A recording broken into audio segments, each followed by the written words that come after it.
Just imagine, a 5-year-old scarily accurately describing his own death, as if he had lived every second of that tragedy. This is exactly what happened on a night of September 2023, in the heart of Colonia Roma Norte, Mexico City. Yolanda Herrera woke up startled, her heart fired, dragged by her daughter's distressing screams, Luciana. It was not the common cries of a children's nightmare, they were words loaded with a terror that no child should know. The damp air of dawn stuck to the skin as Yolanda ran barefoot through the cold corridor of the apartment. Luciana's screams cut silence like blades. As he opened the bedroom door, he found the girl sitting on the bed, eyes closed, but her hands extended to the ceiling, as she begged for something invisible. Hector, helps me, the voice interspersed with despair. I can't move. Sofia, where are you? Sofia? Yolanda lit the light with trembling fingers. His daughter's face shone with sweat, the fists clenched as if they held something that only she saw. Tears ran down his children's cheeks, but his eyes remained closed. Wake up, my love, it was just a bad dream, Yolanda whispered, touching her shoulder carefully. Luciana suddenly opened her eyes, as she woke up from a trance. For a moment, he looked at his mother as if he didn't recognize her. His breathing was panting, as if he had run miles. Mom, he said with a broken voice, had a lot of dust, I couldn't breathe. The Hector shouted, but I didn't see him. I saw nothing. A cold shiver descended through Yolanda's spine. Hector? Sofia? Those names had never been mentioned at home. There were no children with these names at Luciana's school, nor among the relatives. Who are Hector and Sofia, my daughter?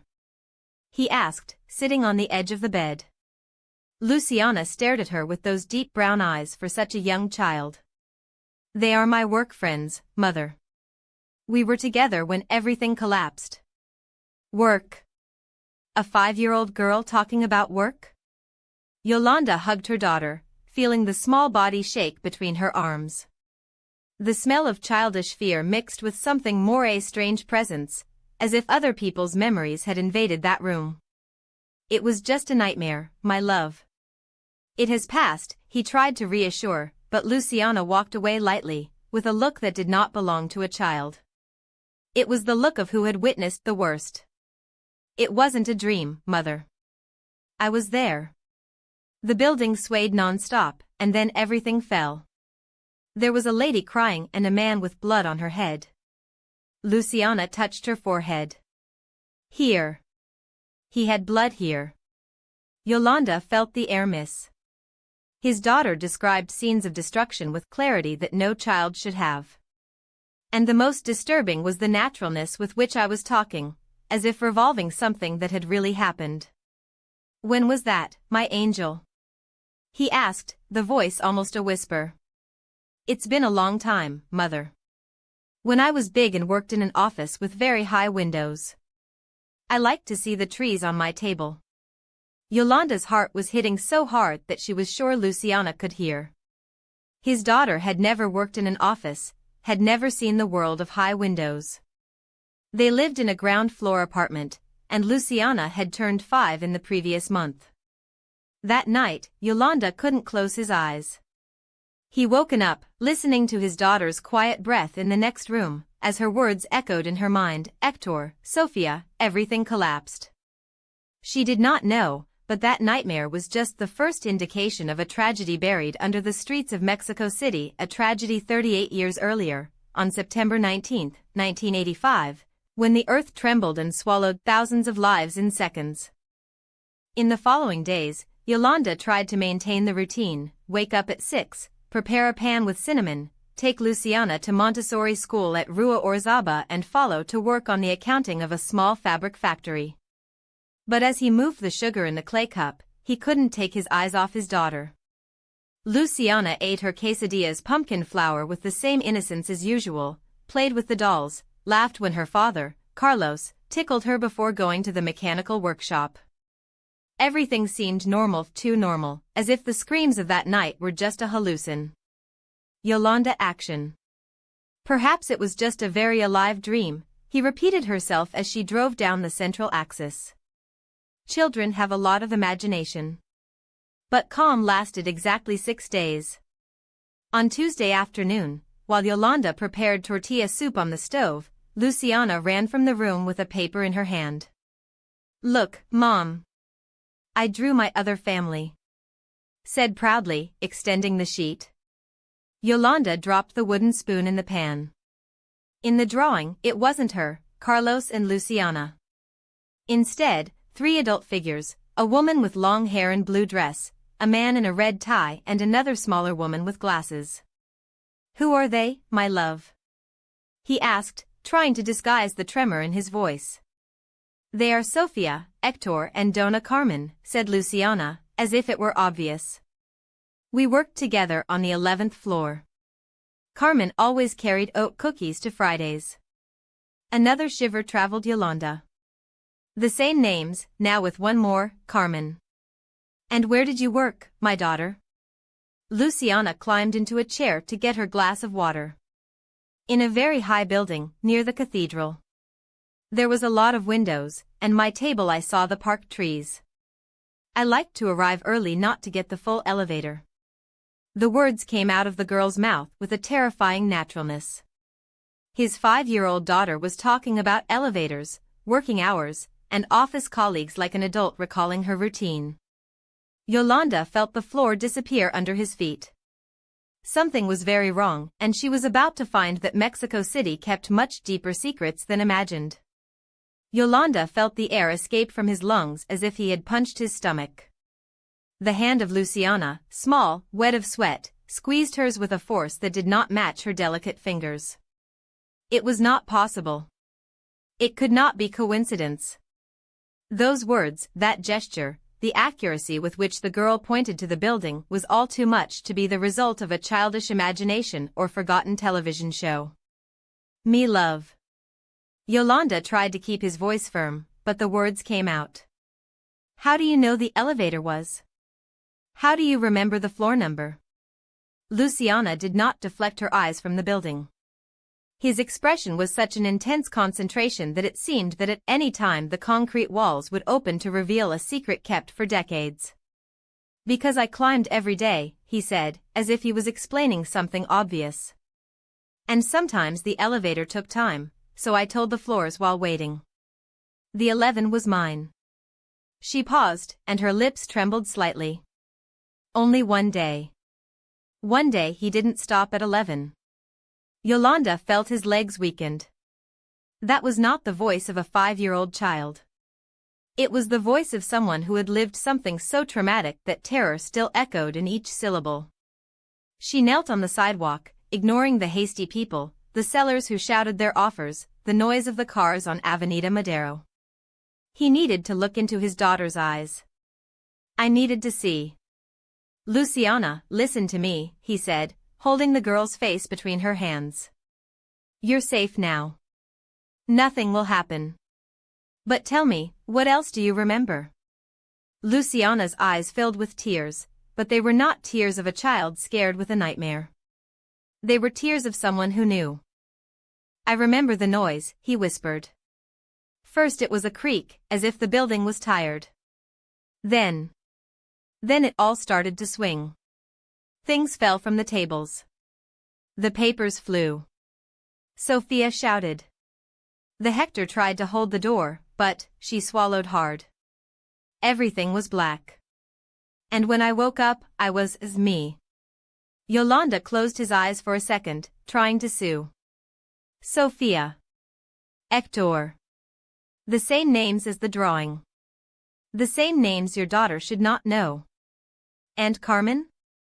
he asked, not knowing why that question came out of his mouth, as if it had been pulled by a majeure force. Luciana lowered her head. His finger drew a circle on the floor, as if writing something invisible. "Carmen didn't shouted," she murmured. "She just prayed." A chill traveled Yolanda's spine. It wasn't just a story. It was not just a child repeating something he heard. It was real. And suddenly she knew with a certainty that she froze her to her bones that that building kept more than concrete and steel. Kept them. Kept her. When Yolanda looked up again, he noticed something he had not seen before, a discreet sign, almost hidden between the commercial room rental ads. Nueva Vida building, inaugurated in 1978. And below, in smaller letters, almost erased by time, rebuilt over the ruins of the former Esperanza building, 1985. 1985. The year of the earthquake. The year thousands died. The year in which integer buildings collapsed in seconds. The year when, according to the newspapers Yolanda had read years ago, an office building near the cathedral was noise with dozens of people inside. She got up from a jump, dragging Luciana with her. I couldn't stay there.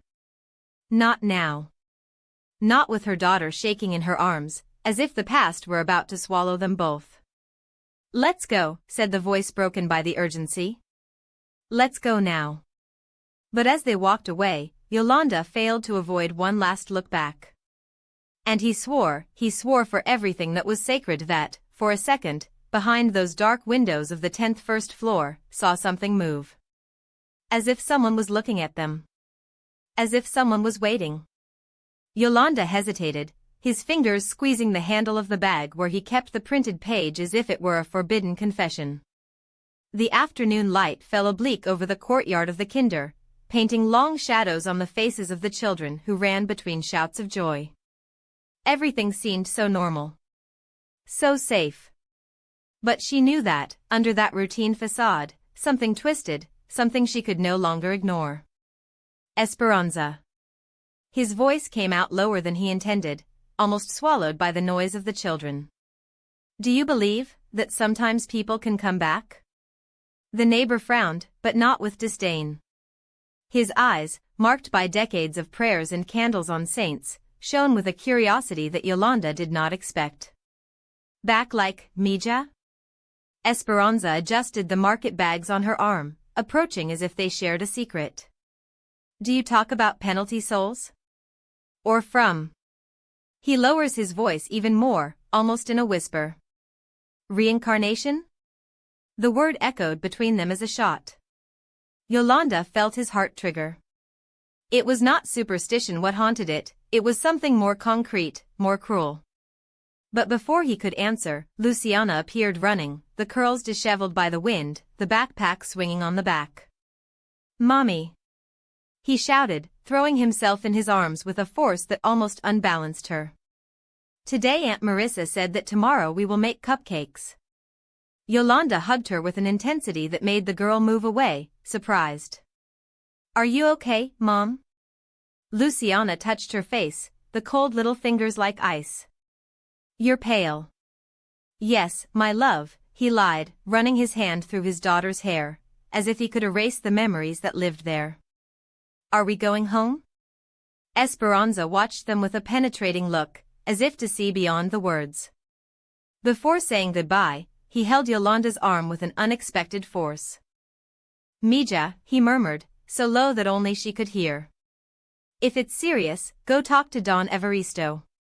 He knows things that. He made the sign of the cross. That we should not know. Don Evaristo? Yolanda repeated, confused. The old man of the stationery at the corner of Boulevard Street. The one who sells candles and cleans. Esperanza lowered her voice even more. They say he talked to those who are gone. Yolanda felt a chill through his spine. Not in Santos, not prayer, but in a man who did business with death. Thank you, he said dryly, already pulling Luciana by the hand. But as they walked back to the apartment, Esperanza's phrase hammered in his mind, he knows things we shouldn't know. And for the first time, Yolanda wondered if he wanted to know. Or if some truths were like the rubble of the San Rafael Tower, better leave them buried. Yolanda felt her throat dry as if she had swallowed sand.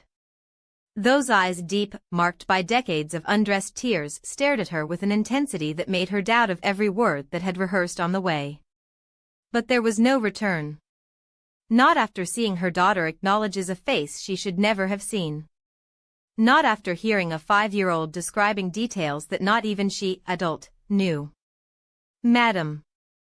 Her voice shot, but if she firmly, everything would crumble. I know this will sound crazy. But accurate. What you hear me to the end. The woman crossed her arms over her chest, as if instinctively protected herself from what was coming. He said nothing, just waited, with the patience of those who had already heard all the possible forms of bad news. My name is Yolanda Herrera. He paused, looking for the right words between fear and urgency. I live in Iztapalapa, with my husband and my daughter, Luciana. She is 5 years old. Esperanza Vasquez's eyes, yes, it had to be her, Teresa's mother, narrowly narrowed. Not out of suspicion, but for something deeper, as if the child's name had echoed somewhere forgotten from his memory. A few weeks ago, my daughter started to have memories. Yolanda pulled the bag with trembling hands and took the yellowish photocopy of the sketch. She recognized this photo. He said it was hers. That was Teresa. The followed silence was so dense that Yolanda could hear her own blood throbbing in her ears. Esperanza did not touch the paper. Not at the beginning. He just stared at him, as if he were a ghost materialized in his hands. This is my daughter's sketch, he murmured finally. His voice did not train. It was firm, but empty, as if the words had been said by someone who had already cried all the possible tears. Teresa Morales. She worked at the San Rafael building. Died in the '85 earthquake. I know, Yolanda swallowed hard. My daughter knows too. She described the navy dress that you mentioned. The first day of work. The colleagues. The morning invoices. His voice broke. She even knows that you kept a butterfly silver brooch that belonged to your grandmother. Esperanza's face stuffed. It was not possible. No one knew that brooch. Not even Evaristo, her husband, who had died 2 years earlier, taking with him the last secrets of the daughter they lost. Except. Bed in, he said abruptly, taking a step back. The house smelled the cinnamon and bee wax, as if the time inside had stopped in 1985. On the walls, framed photos of a young woman with shy smile and bright eyes, Teresa at different ages, frozen in the eternity of 20-2 years. Yolanda felt a knot in his throat when he saw the resemblance, the same shape of the nose, the curve of the lips, to the way the fringe fell on his forehead. It was Luciana. He was his daughter, looking at her from inside those images. Sit down, Esperanza pointed to a sofa covered with a faded crochet. And tell me everything. Yolanda obeyed. And for the first time since that story began, let the words flow without fear.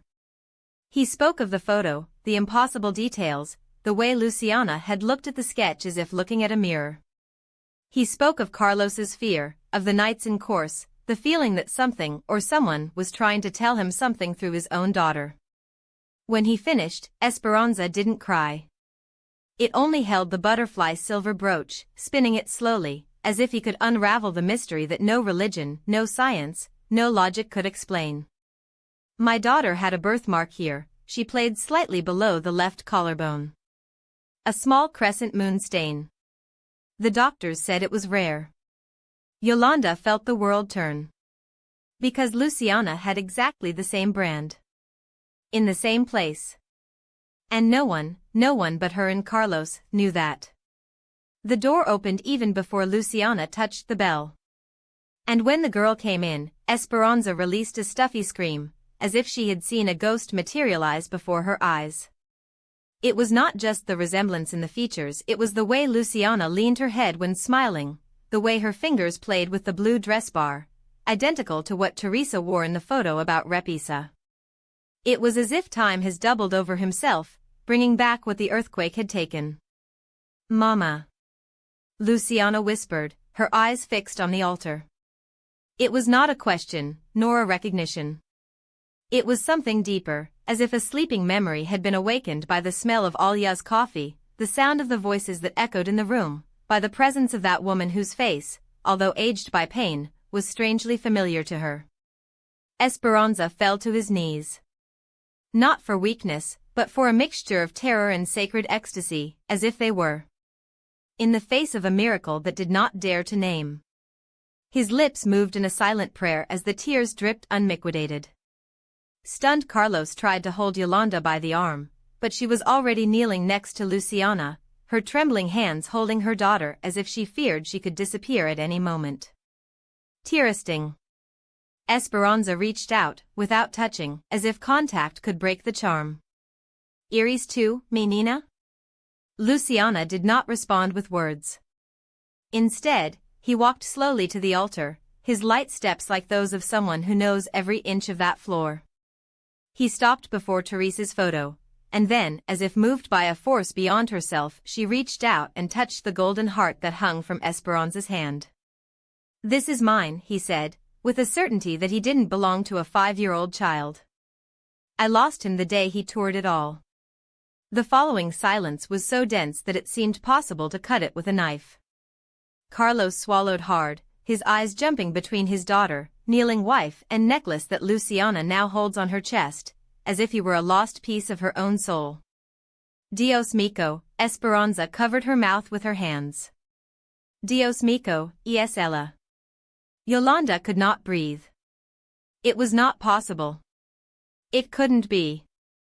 And yet, there was Luciana, with the golden heart pressed against the skin, just about the growing moon-shaped brand, the same brand Teresa had. The same brand that no genetics could explain. "Mama," Luciana turned to Yolanda, her eyes shining with a frightening lucidity. "I remember now. I worked upstairs, and when the earth began to tremble, I ran. But I couldn't get out in time. And then, so I flew." Esperanza sobbed, as if those words had torn a wound that had never healed. "Eso is so that she sig rep decreed," he murmured, between tears. "That si algún día died in a temper, su soul was converted to moth to tener miedo never bad." Yolanda looked at the silver pendant in his own hands, the spinning butterfly spinned, as if alive. And then understood. It was not a jewel. It was an answer. One that the universe had dropped on your lap as a challenge. Believe it now? That moment suspended in time seemed to have been fabric by divine hands. Yolanda's husband, still with his face marked by the confusion that faded in amazement, watched the scene as if the floor had opened under his feet. But Luciana, her Luciana, was still on the sidewalk, her eyes fixed in the blue house as if every board, every window, every crack on the wall whisper her name in a forgotten tongue. It was the look of those who recognize not a place, but a belonging. And then, with a voice that seemed to come far beyond those 5 years of life, she murmured, "Mommy, why do you get the house?" The words fell like stones in a serene lake, creating waves that shook the air. Carlos turned to Yolanda, his eyes wide in search of an explanation she could not give, not logical, not science, not with anything he knew. But Yolanda just nodded slowly, as if confirmed something that has burned on her chest weeks ago. She knew. He knew from the first nightmare, from the pendant that spinned alone in his hands, from the way the daughter spoke of tremors with a familiarity that would froze the blood. And then she appeared. Esperanza emerged from the umbril of the door as if they were part of his own house, as if his wrinkles were the cracks of the walls, his dress faded the paint that time had erased. Her eyes met Luciana's, and something inside her, something old and painful, left. The wrinkled hands flew to the chest, as if the heart could jump out at any time. A hiccup escaped from his lips even before the word. "Teresa." Luciana raised her face. And in this gesture, in the way his eyes illuminated as candles lit in the darkness, there was no doubt. There was no room for skepticism, for coincidences, for the coldness of reason. She knew. Ran. He let go of Carlos' hand as if that touch was a burden, as if only that woman's arms could contain the weight of an interrupted life. And when he threw herself against Esperanza, when her small fingers nailed the ancianian's curved backs, when their crying mingled in a lament that seemed echoed. Or from decades ago, the world stopped. "Mommy, I extreme a lot," Luciana whispered, her face pressed against Esperanza's dress, the words drowned out by the damp fabric of tears. "I wanted to come back with you, you mandarin me with the personal benas, so that you take care of me. Esperanza lifted her in her arms as if she weighed nothing, as if carrying not a child, but the past, light and painful at the same time. And as she entered the house, while Luciana looked around with a reverent astonishment, recognizing every corner as if she had left him yesterday, Carlos remained paralyzed. Your daughter. Your 5-year-old daughter. Hugging a stranger as if it were his own mother. Speaking of a life that wasn't hers. Remembering a home I had never known. Until Luciana pointed to Repisa. Mi alter, he said, his voice shaking with emotion. Everyone arrested velocadores for medium? Esperanza could not answer. The tears dripped unmordially, and his hands trembled as he caressed the girl's hair. All of them, mi Nina. All of them. And then Luciana loosened. He walked straight to a ajar door, as if his feet remembered the way.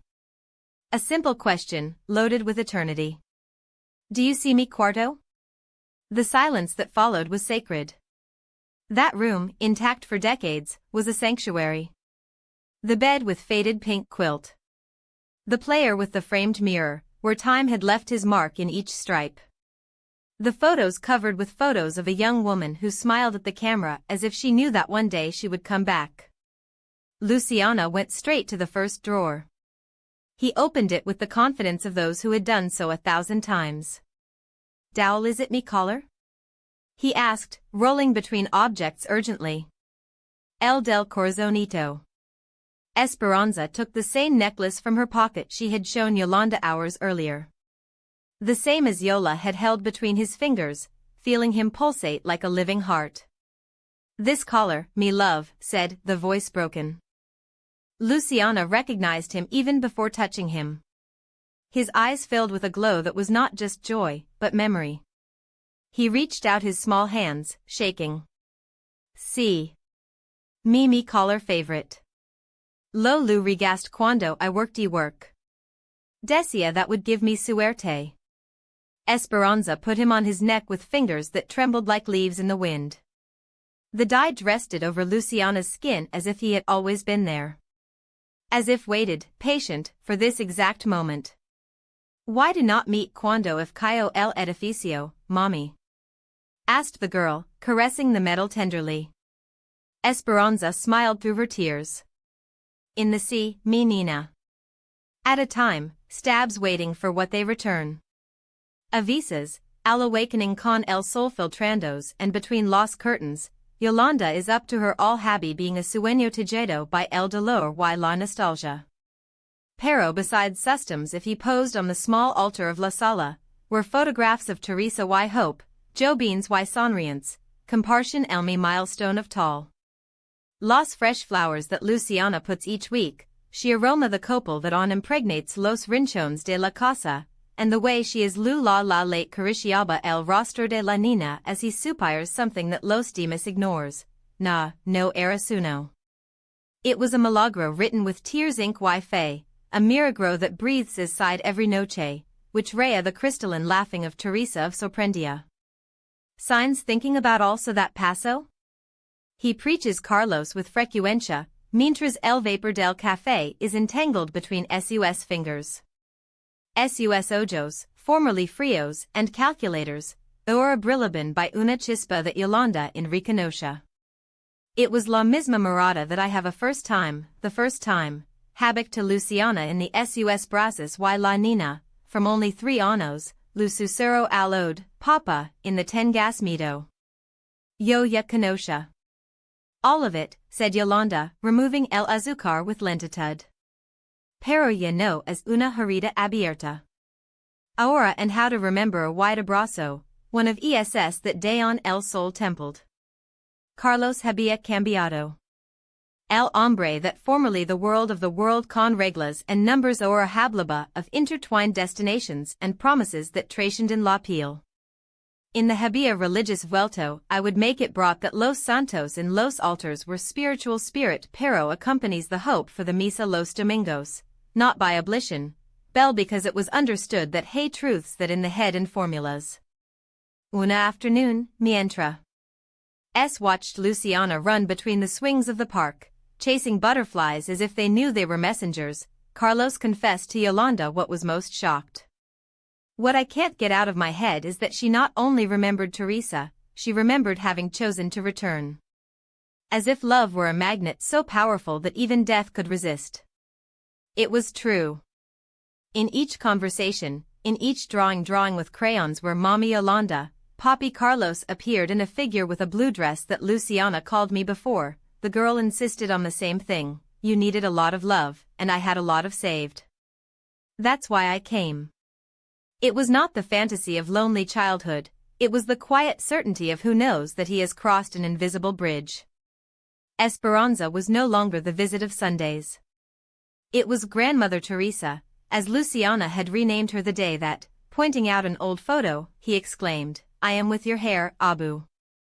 I knew her tastes before the girl discovered them, the horror of the chiles in Nogada, they bite like hell. Teresa said, and Luciana made an identical grimace when trying them, the obsession to collect bright stones in her pockets, the way of frowning when they lied, as if the deception hurt physically. One afternoon, while kneading the dough for the tamales, Esperanza confessed to Yolanda between laughs and tears. "Anoche, Luciana told me that Teresa didn't leave. That only changed rooms. That now lives here," he touched his chest, "but that she is still her. And I, Yolanda, at 70 years, I am learning that death is like taking away a heavy coat, one remains the same, only lighter." Specific memories had vanished, such as ink in the rain. Luciana no longer talked about files tied with red ribbon or the smell of burned coffee in the offices of the San Rafael Tower. But the essential had been recorded in his being, the way he clung to hope in the storms, as if he knew that thunder were echoes of an ancient fear, the wisdom with which he comforted his companions of the Kinder, as if he had lived enough losses to understand that pain is only relieved with tenderness. "She is a special girl," said Teacher Patricia a Yolanda in a meeting, in a trembling voice. Today, Martin cried because he missed his dad. Luciana hugged him and whispered, "Don't worry, he is only in the room next door." One afternoon, while Luciana painted a sun with rays too long for her leaf, Yolanda sat next to her and asked, with her heart in her throat, "My love, do you still remember when you were Teresa?" The girl looked up. His eyes, which had once reflected the panic of those who drowned between two worlds, now shone serene, like lakes under the moon. "I don't remember the details, Mommy," he said, choosing a purple pencil. "But I remember the important." "What is the important thing?" asked Yolanda, containing his breath. Luciana left the pencil and took her mother's hands. His small fingers, still stained with paint, closed around Yolanda's with unexpected force. "That love doesn't break. That when you really love someone, even if he leaves, he always finds the way back. That is why God sent me with you," he added, approaching to kiss Yolanda's cheek. "Because you needed to know that love is stronger than everything, until dying." That night, Yolanda wrote her daughter's words in the leather diary she kept key.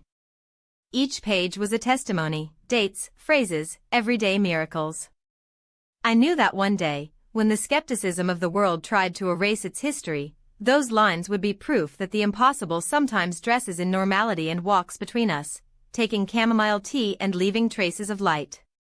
On September 19, 2024, 30-9 years after the day the ground opened under the feet of a city, the Herrera family, Yolanda, Carlos, Luciana and Esperanza, stopped in front of the place where the San Rafael Tower once rose.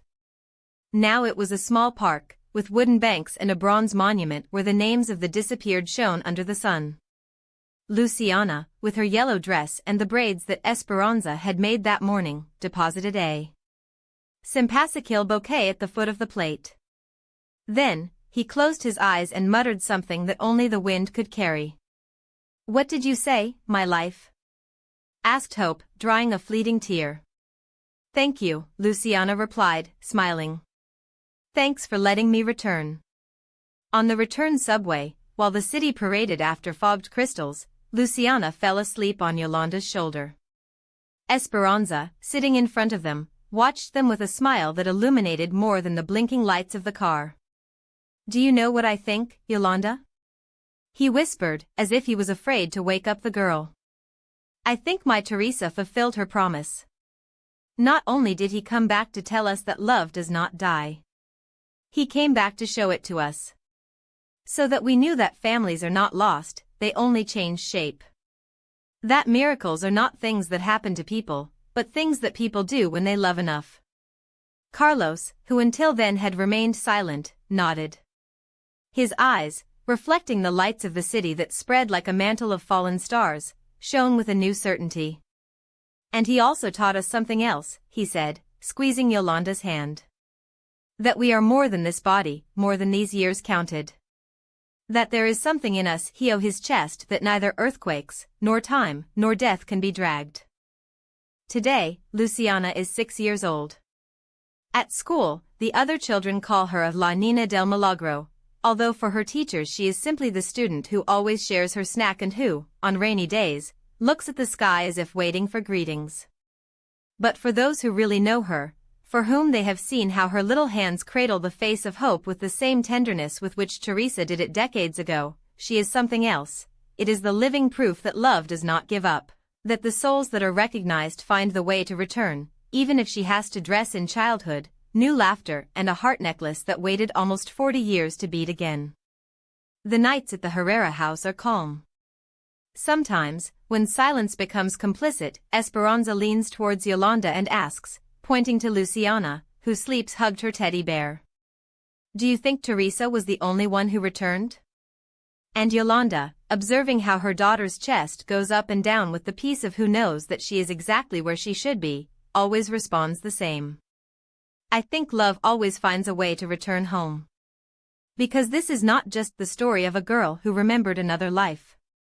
It is the story that true love knows borders, or time, not even death. It is proof that, when two souls are chosen, the universe conspires to meet, even if you have to invent miracles.